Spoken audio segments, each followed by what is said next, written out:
Bonjour à tous et bienvenue sur ma chaîne. Je me présente, je m'appelle Stéphanie, j'ai 35 ans, je suis en couple avec Nicolas. Ensemble, on a un restaurant dans le sud de la France et donc c'est un restaurant saisonnier. Donc au moment où je vous parle, au mois de janvier 2022, le restaurant est fermé puisqu'on ouvre du coup de Pâques à Toussaint. Tout ça pour vous expliquer la suite.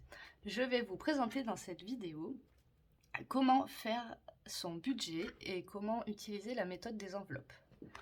Voilà. Donc, pour commencer, si vous commencez complètement dans la méthode de faire son budget, déjà à quoi ça sert? Ça sert à éventuellement remonter son découvert, à pouvoir rembourser ses dettes plus rapidement, ou pourquoi pas mettre de l'argent de côté le plus rapidement possible pour pallier aux petits problèmes de la vie courante ou pour envisager un projet dans l'avenir, pourquoi pas un projet immobilier, l'achat d'une voiture ou quelque chose comme ça. Alors, si vous commencez complètement dans le budget, ce qu'il faut faire, en tout premier lieu, c'est remonter 2 ou 3 mois en arrière. Je m'excuse, je suis un peu enrhumée, du coup je suis essoufflée. Vous reprenez tous vos comptes bancaires sur les 2 ou 3 mois précédents. Soit vous les imprimez, soit vous notez sur une feuille de papier toutes vos dépenses. Ensuite, vous essayez de les catégoriser. Donc ça, c'était des courses alimentaires, ça, c'était de l'essence, ça, c'est la pharmacie, ça, c'est... voilà. Ensuite, vous reprenez une feuille à côté et vous allez noter tous les mois ce qui sort systématiquement tous les mois, vos prélèvements mensuels. Donc, il va y avoir le loyer, l'électricité, vous voyez, les choses comme ça, les factures qui reviennent toujours, les factures de téléphone, l'abonnement Internet, pourquoi pas un abonnement à Netflix ou Amazon Prime, enfin voilà, toutes ces choses-là, vous voyez. Et ensuite, vous allez essayer de faire une moyenne sur ces 3 mois de tout ce que vous avez dépensé en alimentation. Une moyenne de ce que vous avez dépensé en essence, une moyenne de ce que vous avez dépensé en divers, etc. Une fois que vous avez fait ça, je vais vous présenter mon petit classeur. Donc c'est moi qui l'ai créé. Je me suis beaucoup inspirée de plusieurs youtubeuses. Mes 2 premières grandes inspirations, je vous mettrai leurs liens en barre d'infos. D'ailleurs, si elles me regardent, je leur fais un coucou et je les remercie beaucoup pour tout ce qu'elles nous apportent tous les jours. Je les suis sur Facebook et sur YouTube.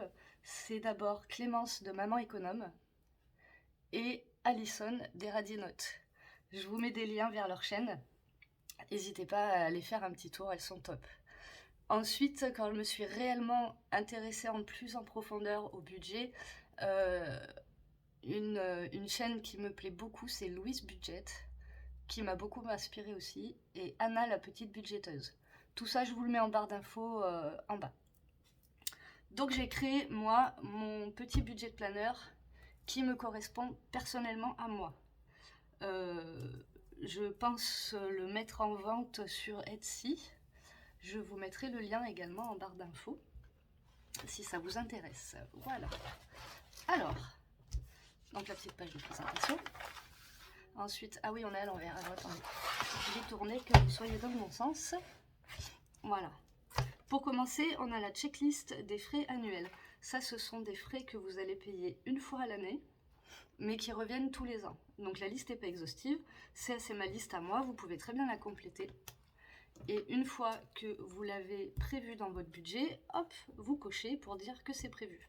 Donc la taxe d'habitation, les assurances, je ne sais pas si vous payez votre assurance voiture par exemple une fois à l'année, le contrôle technique de votre voiture qu'il faut prévoir tous les 2 ans, les impôts, la régule d'EDF, et moi j'aime bien prévoir aussi quelque chose pour Noël et le jour de l'an, pour les anniversaires qu'on a tout au long de l'année, et éventuellement un petit budget pour partir en vacances. Ici, alors moi je ne l'ai pas encore rempli, mais c'est un petit récapitulatif pour vos assurances et abonnements. Ça vous permet de marquer le nom, donc par exemple, je vous dis une bêtise, mais par exemple Orange, le numéro de contrat et le montant que vous payez tous les mois chez Orange. Moi, Orange, c'est mon fournisseur internet par exemple. Alors ensuite, ce qu'il faut faire, c'est faire un plan financier annuel. Là, ça va vous paraître très très propre, mais ça m'a pris beaucoup de temps à réussir à le faire. Il faut essayer de repérer toutes les dépenses inhabituels que vous allez faire au cours de l'année. Donc moi pour janvier-février par exemple j'ai rien, mais en mars on a prévu de partir une semaine dans notre famille à Clermont-Ferrand. Donc je le note là et je sais que ça va me coûter à peu près 300 €. Ensuite en avril j'ai un baptême, j'ai 3 anniversaires. En mai j'ai la fête des mères. En juin j'ai la fête des pères, j'ai 2 anniversaires. Et là j'ai le rappel EDF qui va tomber. Ensuite au second trimestre, juillet et août, a priori j'ai rien parce que comme je vous disais on travaille nous dans le sud de la France, donc on part pas en vacances en juillet et août, on travaille. En septembre on aura peut-être des impôts à payer, je ne sais pas encore et du coup je ne sais pas prévoir le montant, on verra. En octobre c'est l'anniversaire de mon amoureux. Ensuite en novembre on essaie de repartir de nouveau une petite semaine dans notre famille. Et en décembre j'ai la révision de ma voiture et il y aura les cadeaux de Noël. Cette année, j'ai pas le contrôle technique puisque je viens juste de lui faire passer. Voilà. Ensuite, vous avez un petit récapitulatif qui vous permet de vous rendre compte des sommes qu'il va falloir que vous prévoyez tous les mois pour pouvoir payer toutes ces petites charges dont on a parlé. Donc on reprend notre petit tableau et là on budgétise. Donc pour mars, ma semaine à Clermont, elle me revient à environ à 300 €. Donc je marque en mars 300 €. Ici par exemple pour avril, pour le baptême de mon neveu, j'ai prévu 30 €. Ça va vous paraître peu, mais en fait on lui a déjà fait un cadeau puisqu'il aurait dû être baptisé l'année dernière. Ça n'a pas pu être le cas à cause du Covid, donc il est reporté, mais du coup c'est son deuxième cadeau de baptême. Ensuite j'ai 3 anniversaires, chacun à 30 €, ce qui fait un total pour le mois d'avril de 120 €. Voilà, et vous notez partout toutes les sommes dont vous allez avoir besoin.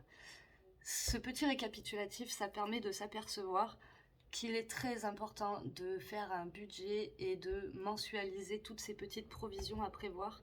Parce que comme vous voyez, en janvier, j'ai rien à mettre. Mais par exemple, en juin, j'ai 780 € à prévoir. Et si je ne le prévois pas, au mois de juin, pour sortir 780 € d'un coup, ça va être extrêmement compliqué. Ensuite, toujours pour ça, on va faire les provisions par catégorie. Donc là, on remet tout ce qu'on a écrit dans les pages précédentes, mais on les classe en catégories. Donc pour les cadeaux, j'ai remis les baptêmes, les anniversaires, j'ai mis fête des mères et fête des pères, de nouveau des anniversaires et les cadeaux de Noël. Pour vacances, moi j'ai prévu mes 2 semaines de vacances dans ma famille. C'est ici que vous pouvez très bien prévoir un week-end en famille, vous pouvez prévoir vos vacances d'été, vous pouvez prévoir, je sais pas, si vous avez un enterrement de vie de jeune fille ou de vie de jeune homme par exemple, et que vous partez en week-end, c'est à ce moment-là que vous le mettez. Et ensuite les obligatoires, c'est là que je mets le rappel EDF, la révision de la voiture, le contrôle technique, les assurances annuelles, les choses comme ça. Ça nous permet de revenir sur une fiche comme celle-ci, où vous allez noter. Donc moi j'ai mis le baptême de mon neveu, qui me coûte 30 € sur l'année, et que je mensualise à 2,50 €. Ensuite les anniversaires, quand je fais le total, j'en ai pour 250 € sur l'année, ce qui me fait 21,50 € par mois. Pour la fête des mères et la fête des pères, j'ai prévu 40 €, ce qui me fait 3 € par mois. Pour Noël, je prévois 300 €, ça inclut les cadeaux et le repas, 25 € par mois. Pour mes vacances, on prévoit 600 €, sachant que c'est pas sûr qu'on dépense tout ça, mais il vaut mieux prévoir trop que pas assez. Et donc 600 €, ça représente 50 € par mois. Mon rappel EDF, tout de suite, c'est mon propriétaire qui nous paye les factures, et du coup, il nous prend 23 € sur le montant du loyer. Autant vous dire que 23 €, c'est vraiment très peu. Et que au vu des factures qu'il m'envoie tous les mois pour me dire « Oh, bah vous avez pas assez payé », j'anticipe à peu près que quand il va me faire mon rappel, j'aurai à peu près 700 € à lui payer. Donc je prévois 58 € par mois. Et la révision de ma voiture, je sais déjà que c'est environ 300 €, donc ça fait 25 € par mois. Quand on regarde en bas, ça fait un total de 2220 € par an. Donc vous comprenez bien que si on ne le prévoit pas, c'est un budget énorme à sortir. Donc pour pouvoir anticiper tout ça, il faut mettre 185 € de côté tous les mois. Ensuite, j'ai fait un petit calendrier pour prévoir quand est-ce que les prélèvements passent tous les mois sur mon compte. Donc j'ai pas grand chose. Je vous expliquerai pourquoi au fur et à mesure, mais enfin pour la bonne raison que mon restaurant prend en charge quelques petites factures, comme par exemple nos téléphones portables du coup qui sont passés en professionnel, ma mutuelle aussi est payée par le travail, voilà. Donc du coup j'ai pas grand chose comme prélèvement automatique. Ça c'est une petite chose que je trouve très pratique. Pour l'instant il n'y a rien dessus. C'est pour suivre le remboursement des frais de santé. C'est-à-dire que si vous allez chez le médecin par exemple, vous notez la date, vous notez ce que vous avez fait, vous êtes allé chez le médecin, chez l'opticien, à la pharmacie, que sais-je, le montant, et quand vous aurez reçu le remboursement de la sécu, vous notez combien vous a remboursé, le remboursement de la mutuelle, et ce qui vous reste à votre charge. Ça vous permet d'être bien sûr que vos factures ont été envoyées à votre mutuelle et qu'elle a bien été prise en charge et remboursée. Ensuite, ça c'est toujours pour la partie annuelle, hein. J'ai prévu un petit suivi d'épargne. C'est pas une obligation, moi j'aime bien. Ça permet de suivre vos projets, si vous en avez plusieurs ou pas. Moi j'en ai mis 2, donc j'ai mis les provisions. C'est ce dont on parlait ici. Et donc il va falloir que je mette 185 € par mois. Donc vous avez un petit tableau ici pour mettre tous les mois ce que vous avez placé ou pas sur votre projet. Vous mettez le solde, donc là en janvier je vais avoir mis 185, en février aussi, en mars aussi, et par contre en mars je vais mettre plus 185 moins 300 à peu près, parce que c'est mon week-end, donc peut-être que ce sera plus ou peut-être que ce sera moins, mais je mettrai plus 185 moins 300 et ça permet de voir le solde au fur et à mesure. Et ensuite nous on a un projet, on aimerait bien pouvoir à jour acheter une maison qui nous appartiendrait, et du coup je vais essayer tous les mois, si c'est possible, quand c'est possible, de placer un petit peu d'argent, et ça va me permettre de suivre tout ça et de voir si effectivement à la fin de l'année j'ai réussi à avoir un petit pécule pour qu'on puisse réaliser ce projet d'achat immobilier. Voilà, ensuite on passe, il va falloir, je ferai des pages de garde pour tous les mois, ce sera plus joli. Mais on passe au budget mensuel, c'est ce qui va le plus vous intéresser je pense. Et ce qui va nous permettre de suivre au mois le mois tout ce qui va se passer sur notre compte, tout ce qui va se passer dans nos enveloppes, dont je vais vous parler juste après, et qui va nous permettre de ne jamais être à zéro, et en tout cas de ne jamais être à découvert sur notre compte bancaire. Donc, ici, vous placez vos entrées, c'est-à-dire vos salaires, je ne sais pas si vous touchez de la CAF, si vous touchez une pension alimentaire, des choses comme ça, c'est ici que ça se met. Du coup, je vais être complètement transparente avec vous, je vous donne des vrais chiffres, je vous donne mes salaires, etc. Oula, j'ai jeté mon stylo, excusez-moi. Donc ici, vous pouvez voir virement Nico, c'est parce qu'on a chacun un compte courant, mais que tous les prélèvements, etc. se passent sur mon compte à moi. Donc pour que ce soit équitable, tous les mois, en début de mois, mon mari me fait un virement, ce qui permet de payer toutes les factures. Donc on a le virement de mon mari, qui est d'un montant de 700 €. Ce mois-ci, comme le restaurant est fermé et qu'on n'a pas travaillé, Pôle emploi me verse l'ASS d'un montant de 524,21 €. Et j'ai mes revenus exceptionnels du mois de décembre. Mes revenus exceptionnels, c'est parce que comme le restaurant est fermé, l'hiver, je prends des VDI.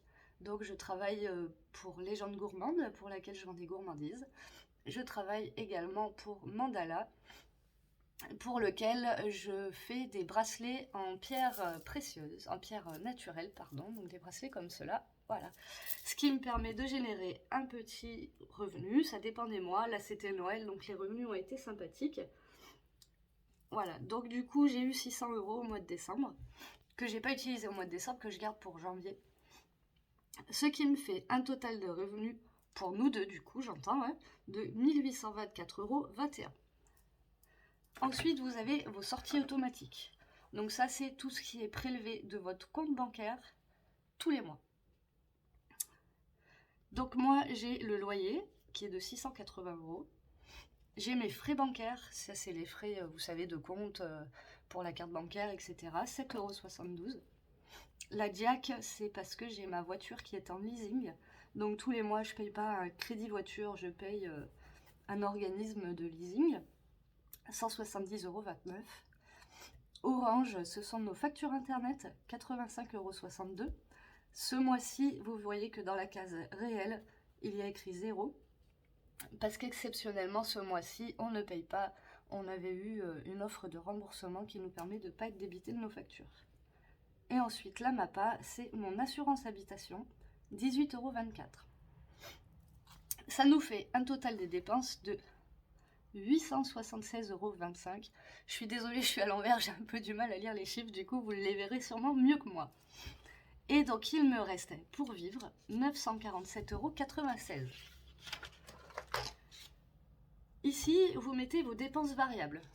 Moi j'en ai pas, parce que j'ai pas d'enfant, parce que voilà. Mais c'est ici par exemple que vous allez mettre la cantine scolaire, parce que vous savez que tous les mois, vous allez payer de la cantine, mais vous ne savez pas exactement quel montant. Vous savez que vous allez avoir, je ne sais pas, la crèche ou la nounou. Voilà, toutes les choses comme ça que vous savez qui vont tomber, mais vous ne connaissez pas exactement le montant. Donc vous mettez un montant estimé ici, et une fois que vous avez payé, vous mettez le réel. Voilà. Ensuite, moi, ce que j'aime faire, c'est tourner cette page et prévoir mes enveloppes. Mes enveloppes, je prévois une enveloppe pour l'essence. Donc ça, c'est tout ce que je vais retirer en liquide, payer en liquide, ce qui va me permettre normalement de faire des économies, parce que quand on paye en liquide, on a moins souvent les poches percées. C'est plus facile de se rendre compte qu'on dépense de l'argent quand on le dépense en espèces que quand on le dépense en carte bleue. Ça permet vraiment de se rendre compte de ce qui se passe et du coup de beaucoup moins payer. Donc j'ai prévu un budget essence, une enveloppe essence. Je mets 150 €, à mon avis j'utiliserai moins que ça parce que comme on ne travaille pas tout de suite, on ne se déplace pas énormément. On a une voiture pour moi et mon mari a un scooter 125. Le scooter ça consomme quasiment rien en essence. Donc je pense que pour 150 €, on est large. Ensuite j'ai prévu une enveloppe course dans laquelle j'englobe toute l'alimentation, les produits d'entretien, les produits d'hygiène, tout ce qu'on peut dépenser quand on va à Lidl ou à Leclerc, ou voilà. Donc là j'ai prévu 200 €, à mon avis c'est pareil, ça va être large. Ensuite, on vapote tous les deux, et moi en plus de vapoter, je fume quelques cigarettes. Je sais, c'est pas bien, mais c'est comme ça, et du coup il faut aussi le prévoir dans son budget.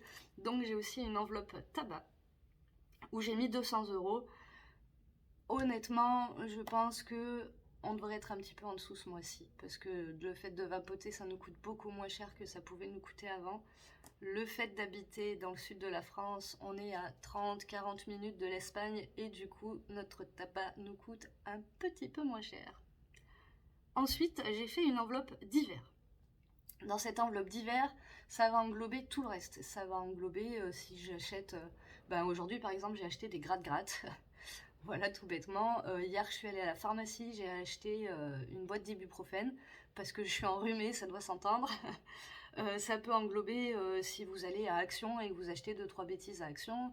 Si vous achetez, je sais pas moi, un t-shirt, vous allez à la Halle et vous achetez un t-shirt, enfin bon, toutes ces choses-là. Je sais qu'il y a beaucoup de filles qui se font des enveloppes habits, qui se font des enveloppes beauté. Moi je vais pas chez le coiffeur parce que ma petite sœur est coiffeuse. Mes ongles, je les fais pas chez l'esthéticienne.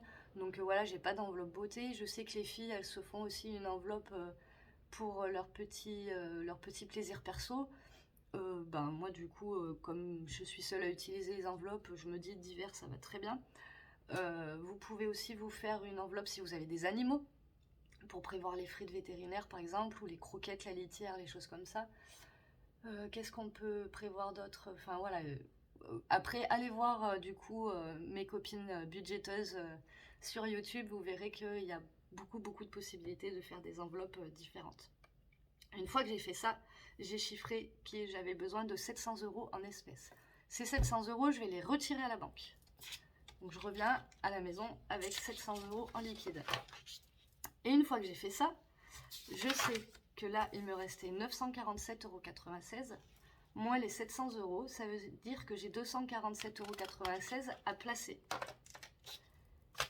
Souvenez-vous, au début de la vidéo, nos provisions pour payer toutes nos petites charges, les anniversaires, Noël, etc.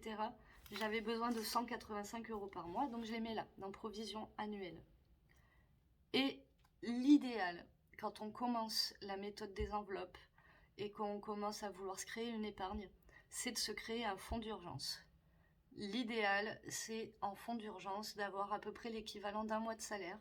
Ça vous permet, je ne sais pas si demain matin votre machine à laver tombe en panne, de pouvoir aller chez Darty vous acheter une machine à laver, ou chez But, ou chez Confo, Électrodépôt, pourquoi pas. Mais d'aller vous acheter une machine à laver sans vous demander comment vous allez faire pour manger à la fin du mois. Donc c'est très important d'avoir un fonds d'urgence. Et du coup, ce mois-ci, je place ce qui me reste dans mon fonds d'urgence et il me reste 62,96 €.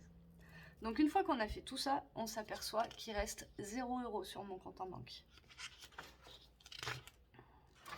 Ensuite, on a une fiche pour le suivi des dépenses.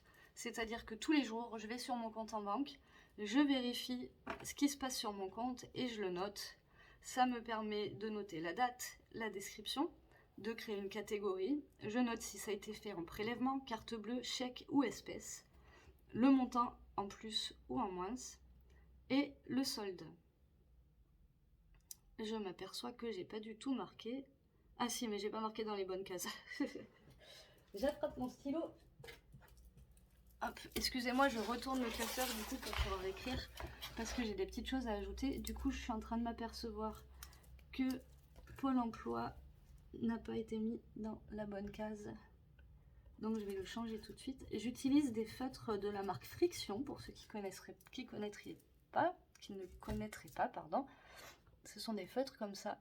Ils ont un super avantage, c'est qu'ils se gomment. Je les adore. Et donc aujourd'hui, nous sommes le 7 janvier. Je suis allée au tabac acheter du liquide pour nos vapoteuses. Donc je mets dans la catégorie tabac. J'ai payé en espèces avec mon enveloppe et j'ai utilisé 60 € tout pile. Et je suis aussi allée à la boulangerie que j'ai pris dans la catégorie, dans l'enveloppe divers, des espèces et j'ai utilisé 3 €. Il faudra que je fasse le solde, mais j'ai laissé ma calculatrice de l'autre côté, donc je le ferai plus tard. Ça permet donc de bien suivre ce qui se passe et de bien s'assurer qu'on n'est pas à zéro avant la fin du mois. Donc il y a 2 pages comme ça. Hop. Et la dernière page, c'est pour faire son bilan. Donc ça, on le fera ensemble à la fin du mois, puisqu'à la fin du mois, je vous referai une vidéo pour qu'on fasse le bilan. Et donc ça permettra de se rendre compte de ce qu'on avait au départ, de ce qu'on a utilisé et quel pourcentage représente chaque chose en fait. C'est très intéressant, vous verrez. Je vais vous montrer mes enveloppes du coup juste après. Je voulais juste vous préciser qu'en fait, moi ça fait 3 ou 4 mois que je m'intéresse à cette méthode, que j'ai regardé énormément de vidéos, etc. Mais j'ai attendu exprès le mois de janvier pour commencer mon budget. Et du coup, je débute tout ça avec vous. C'est le premier mois que je fonctionne avec cette méthode. Donc, il y aura certainement des améliorations à apporter. Il y aura certainement des ajustements à faire, surtout au niveau des enveloppes, je pense. Et du coup, au fur et à mesure, en fait, on se fera une vidéo à la fin de chaque mois et on fera ensemble les ajustements. Je vous montrerai comment faire du coup. C'est aussi pour ça que je tenais à vous faire cette vidéo maintenant, parce qu'on est au début du mois de janvier. Il aurait fallu pour bien faire que je la fasse fin décembre, mais j'avais pas encore envisagé de faire ça. Enfin, en tout cas, de faire des vidéos. Et donc, du coup, je voulais vous la poster le plus rapidement possible, afin qu'on puisse débuter 2022 tous ensemble sur un bon pied. Donc ensuite, je vous montre le système des enveloppes. Ça marche comme ça. Donc j'ai acheté, alors je ne l'ai pas acheté maintenant, hein, mais c'est un petit bullet journal, si on peut appeler ça, que j'ai acheté chez Action. Il traînait dans mes placards depuis un certain temps, je ne savais pas quoi en faire. Et du coup, il s'avère que ça va être super pratique pour les petites enveloppes. Donc c'est un petit agenda en format A6. Vous voyez, ils sont super sympas. Ils ont des petites pochettes ici où vous pouvez ranger plein de choses. Ensuite, ils ont des petites fiches là que vous pouvez utiliser pour ce que vous voulez. Alors moi, je les utilise Là, j'ai noté des recettes naturelles, par exemple. J'utilise... voilà. Bref. Et maintenant, on arrive sur la partie des enveloppes. Les enveloppes, je les ai fabriquées moi-même. Avec des feuilles pour plastifieuses, pardon. Si vous voulez, ça peut être le sujet d'une prochaine vidéo. Je pourrais vous montrer, vous faire un tuto pour vous expliquer comment les réaliser. Si ça vous intéresse, mettez-moi un petit commentaire. Et du coup, ça pourrait être, pourquoi pas, le sujet de la prochaine vidéo. Donc, ici, on a l'enveloppe pour les courses. Dedans, je place un petit tracker, comme ceci, que vous trouvez facilement sur Internet. J'essaierai de vous en mettre en barre d'infos si ça vous dit. Sinon, vous allez sur Louise Budget ou sur Budget Chris ou Anna, la petite budgéteuse aussi, je crois qu'elle les met à dispo gratuitement. C'est facile, vous les téléchargez, vous les imprimez. Voilà, ça vous permet de suivre exactement ce qui se passe dans vos enveloppes. Donc là, par exemple, on est dans la catégorie des courses. Donc j'ai noté courses, le budget global que j'ai dans mon enveloppe. Et à chaque fois que je fais une dépense, je le note. Donc hier, je suis allée à Super U et j'ai dépensé 28,58 €. Voilà. Et ça me permet de voir qu'il me reste 171,42 € jusqu'à la fin du mois. Donc dans chaque enveloppe, il y a l'argent liquide qui va avec. Et là, je mets aussi mes petits bons de réduction, mes petits bons d'achat, des choses comme ça. On fait ça pour toutes les catégories. Du coup, je pense que à la fin du mois, quand on fera le bilan, je vous ferai aussi le remplissage des enveloppes. Là, je ne l'ai pas fait avec vous parce que du coup, on est déjà le 7 et j'avais besoin que mes enveloppes soient remplies pour commencer le mois. Donc, je l'ai fait sans vous, mais dès le mois prochain, on le fera ensemble, tout ça. Ça, c'est mon enveloppe tabac. Donc, vous voyez toujours mon petit tracker, l'argent liquide à l'intérieur et du coup, la dépense. D'ailleurs, si j'ai noté la dépense d'aujourd'hui. L'essence, j'en ai pas encore utilisé. Donc j'ai bien mes 150 € à l'intérieur avec mon petit tracker. Voilà. Et ça, c'est la catégorie d'hiver. Ensuite, pour ce qui est des prochaines enveloppes, ce sont les enveloppes d'épargne. C'est quand au début du mois, je vous ai dit qu'il fallait que je place 185 €. Du coup, il y a 90 € que je place en espèces dans ces enveloppes-là et qui correspondent à Noël et anniversaire, 10 € par mois. Et voiture, scooter, ça c'est pour l'entretien de la voiture, pour passer le contrôle technique, etc. Je mets 80 € ce mois-ci. Voilà. Ensuite, quand j'ai de la monnaie, en fait, je trouve que c'est pas du tout pratique dans ces enveloppes-là. Donc, dans ces enveloppes, je mets uniquement les billets. Et j'ai à la fin de mon carnet une petite trousse, en fait, dans laquelle il y a ma carte bleue, voilà, des bêtises. Et c'est là que je range mes pièces. Voilà, sinon ça va se balader de partout dans mon sac à main et ça va m'agacer. Et ensuite, je me suis fait des petites fiches. Alors c'est pareil, sur tout un tas de groupes, sur Pinterest, sur Google, vous allez trouver plein d'inspiration si vous voulez vous faire des jolies feuilles. Mais c'est pour faire des défis.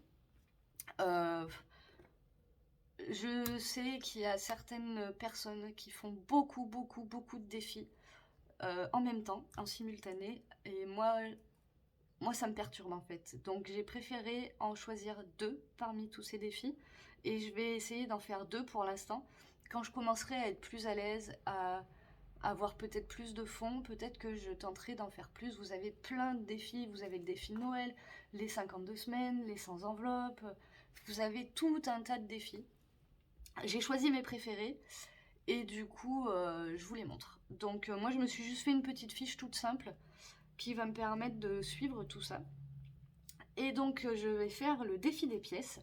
Donc pour être tout à fait honnête avec vous, j'ai déjà commencé depuis quelques années. En fait, à chaque fois que j'ai des pièces à la fin du mois qui m'embêtent au fond de mon porte-monnaie ou comme je travaille dans la restauration, mes pourboires, etc., je les place dans un bocal. Donc j'ai fait... Je vous montre mes petits bocaux. Je trouve ça trop chouette. Donc voilà, celui avec les pièces jaunes, pardon. Et celui avec les pièces rouges. Elles sont un petit peu mélangées, mais en gros, c'est ça. Donc du coup, j'ai noté, là, je les ai toutes comptées. Ça a été un travail de longue haleine. Et j'ai noté ce que j'avais en 2021, j'avais 80,08 €. Donc on va essayer de faire gonfler ce chiffre maximum. J'ai décidé d'arrêter ce défi au 31 mars 2022 parce que c'est à peu près là que je vais commencer la saison du restaurant et je pense qu'après j'aurai moins le temps de compter mes petites pièces. Et donc tous les mois, à la fin du mois, on va reprendre notre petite trousse, on va regarder toutes les pièces qui sont à l'intérieur et toutes les pièces vont venir se mettre dans notre petit bocal et du coup s'ajouter ici pour augmenter le solde, pour voir jusqu'à combien on peut aller en économie. Après, ce qu'on peut faire de ces pièces, soit on les garde, soit on les place à la banque. Moi je sais que dans ma banque il y a un appareil qui permet de jeter les pièces à l'intérieur et ça vous permet de les mettre directement sur votre compte, c'est assez pratique. Sinon je sais que par exemple moi dans mon Leclerc et dans mon Intermarché ils ont une espèce d'automate, je sais pas comment ça s'appelle, qui vous récupère les pièces et qui vous donne un bon d'achat à la place, donc ça peut être intéressant aussi. Et ensuite, j'ai mis au début celui-là le défi, je vais faire le défi des 5 €. Le défi des 5 €, c'est à chaque fin de mois, quand vous faites le récapitulatif de vos enveloppes et que vous regardez ce qui vous reste, à chaque fois que vous tombez sur un billet de 5 €, vous le prenez et vous le mettez là. Vous le mettez dans une enveloppe, celle que vous voulez. Moi, je les ai mis là, ici. Et le but du jeu, donc c'est pareil, on se fixe une date de fin. J'ai dû mettre la même. Ça, c'est mon petit tracker. Moi, je ne l'ai pas marqué, mais enfin, je vais mettre la même au 31 mars. Et du coup, ça permet également de faire des petites économies et de mettre 5 €, 5 € par-ci, 5 € par-là. Ça peut aller très très vite. Voilà. Et ensuite, moi, j'ai une petite fiche de mes revenus exceptionnels que j'ai pas encore remplie, qu'il va falloir que je fasse. Parce que, comme je vous disais, pour mes VDI, j'ai besoin de tracer ce qui va se passer et d'éventuellement pouvoir dépenser un petit peu cet argent.